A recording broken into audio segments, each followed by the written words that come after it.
wahai suamiku, apa hukuman orang yang ingin menodai keluargamu? Itu wong wedok. Padahal dia agak terencana, dia pun nggak bayangkan kepergok suaminya. Itu dalam keadaan kepergok itu masih cerdas. Suamiku, apa hukuman orang yang mau menyelingkuhi keluarga Anda? Singkat cerita suaminya murka, terus Yusuf di penjara, terzalimi. Ketika di penjara, kemudian Yusuf punya keahlian mentakwil apa? Mimpi. Kan tadi suaminya Zulaikha itu tidak sampai raja ya, kira-kira PM atau menteri. Raja itu punya mimpi yang bisa nakwil itu hanya Yusuf. Singkat cerita, terus utusan raja datang ke Yusuf dan takwilan Yusuf terbukti benar. Tapi Yusuf ini seorang nabi, saya ulang lagi, Yusuf seorang nabi, dia tapi ya manusia. Bilang gini ke utusannya, coba bilangkan ke raja kamu, di penjara ini ada orang yang di penjara secara terzalimi, yaitu saya. Tolong laporkan ke majikan. Itu Allah tersinggungnya itu bukan main. Nabi kok lapor makhluk, itu tersinggung. Nah, aku kan gak bibi. Kowe ngajono proposal ya ora bibi. Wis pokoke Allah kowe ora bibi wis. Wong sampean swargane ya ora langsung wae ngono. Pokoke kira-kira kan sudah tidak perlu ditegur. Makanya fa'an sahu syaitanu dzikra rabbi falabitha fi sijni bid'asin. Maka Allah mentakdirkan utusan raja tadi itu lupa melaporkan peristiwa Yusuf ke raja tadi, sehingga raja gak pernah dengar kalau ada orang di penjara karena Allah tersinggung. Wong kowe ku nabi kok lapure ambek penguasa. Ngono gak wis Allah tersinggung. Karena dia nabi, gak boleh nabi lapor makhluk. Jadi Allah itu dengan nabi itu sangat-sangat sensitif. Sangat-sangat sensitif. Lu begitu. Terus kita yang terkenal, meskipun ini nggak ada di Quran, Nabi Musa.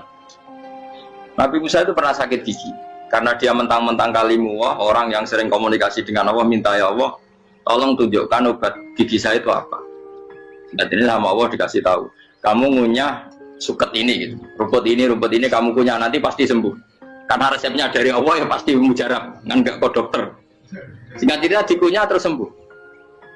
Suatu saat dia sakit gigi lagi, nggak konsultasi lagi karena masih punya resep tadi kopian apa resep. Dia datang nyari suket yang sama dikunyah tambah sakit. Tanya sama ya Allah ini kan resepnya yang sama, kenapa tambah sakit? Kata Yusuf, kata Allah, kamu itu kekasihku. Ora nak sing ngobati ku aku ra suket sembrono. Semenjak itu Yusuf Nabi Musa pernah taruh resep lagi sudah. Andaikan tuh kamu, pasti Allah juga gak tersinggung. Makanya kata qadiyat, kenapa para nabi sering ditegur itu bukan karena Allah murka, nabi itu beda. Jadi kesalahan kecil atau apa-apa yang menurut kita ada salah itu untuk nabi salah. Makanya di ahli sunnah ada kaidah apa? Mimba bihasanatil abror sayyi'atul muqarrabin. Pernah dengar kaidah apa? Mimba bihasanatil abror sayyi'atul muqarrabin. Sesuatu kalau dilakukan umumnya orang itu hasanah atau kebaikan, tapi kalau dilakukan para nabi itu salah karena apa ya, saking dekatnya dengan Allah. Saya ulang lagi apa, mimba bihasanatil abror sayyi'atul muqarrab. Jadi nabi itu beda. Nah, para nabi itu orang-orang yang mengalami fikir yang doa resmi kayak siapa tadi, definisi fikir ya sering, kayak definisi orang tasawuf yang sering. Sehingga ketika Nabi berdoa, ya memang secara disiplin ilmu yang namanya berdoa ya minta Allah dengan mengadakan tangan. Ketika enggak berdoa, karena Nabi sadar Allah tidak perlu diingatkan lagi, pasti masih ingat. Jadi dua-duanya benar terus. Makanya Nabi itu lam yazal fitarokti, Nabi itu selalu naik derajatnya. Karena pas minta ya benar, pas tidak minta ya. Kalau kamu turun terus, pas minta itu karena tomak kamu, hadun nafsi kamu, serakah kamu, tapi nggak tahu diri pantas taura dengan permintaan. Kayak gue misalnya Jungo jadi wali, iso Allah tersinggung. Bocah atau tirakat atau jalur jadi wali. Tapi gak Jungo ya Allah tersinggung. Kere atau Jungo. Jadi orang kalau tidak wali itu sudah keliru terus. Jadi gue di sepuro, tapi tak kira itu akeh. Ya jajal gitu maju wali kok sabtu kok dirjelani. Kira-kira Allah tersinggung ngopo nyembatin. Kira-kira tersinggung. Tapi misalnya kita tahu dongo kepengen kau Imam Syafi'i, apa yang tersinggung? Bocah ora di idola. Terus piye Gus? Ya piye kadung salah biasa wis. Wis bakat salah no. Bakat salah.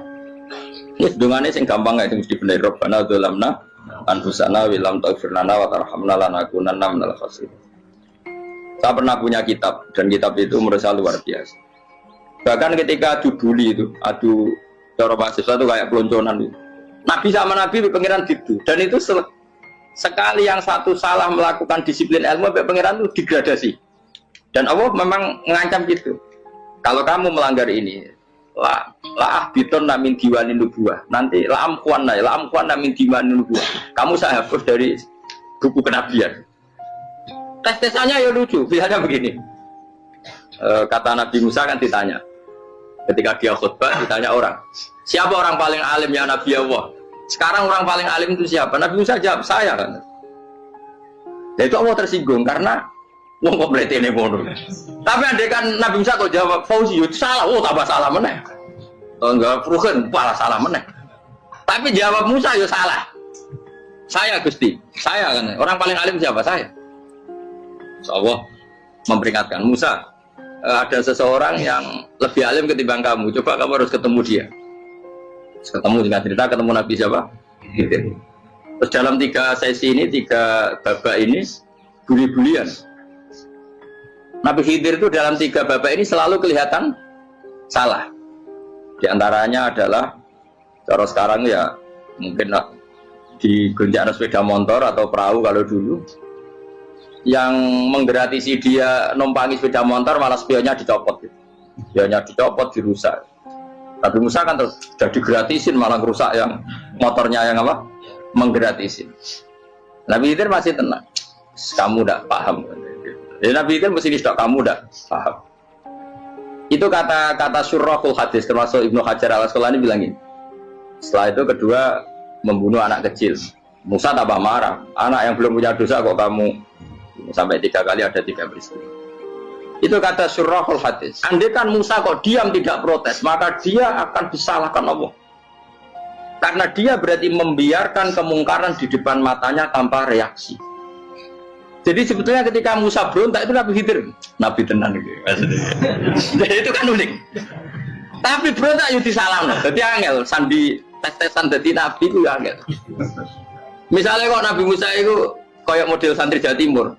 Nabi Khidir salah, derek mawon. Ya ora nabi jero barang mungkar. Menengae. Berarti yo nabi goblok lho kira-kira. Makanya memang Musa harus konsisten seperti itu, harus demo terus. Kayak saya misalnya sebagai kiai fikih, kiai ya harus seperti ini cara mulang saya.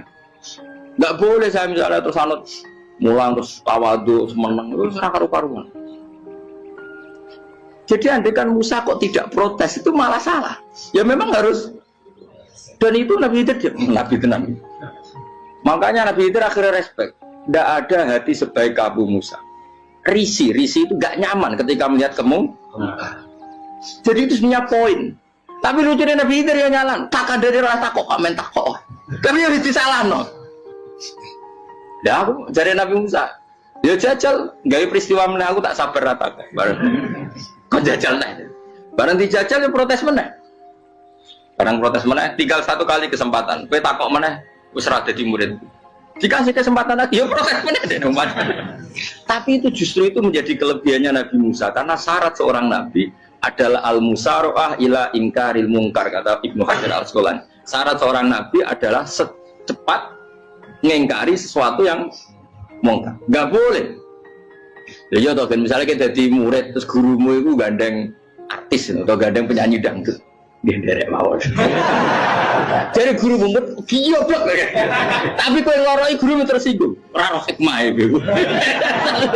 Kan bingung loh. Di guru ini gak bingung loh. Soalnya kayak di guru jadab dorong Jawa Timur apa? Gurumu gandeng penyanyi dangdut. Reaksimu biasa saya takut. Ayo loh, nah elek kan gak iri. Biasanya nah elek itu gak iri. Sekarang Pak. Sing ayu, sing potensi iri. Kira-kira reaksi kamu itu milih derek mawon apa berontak? Gue nak gurumu wong alim, mesti nak pasti meneng. Muridku giok, gak sensitif. Roh barang mungkar dilakukan di depannya kok tidak reaksi, tidak pro.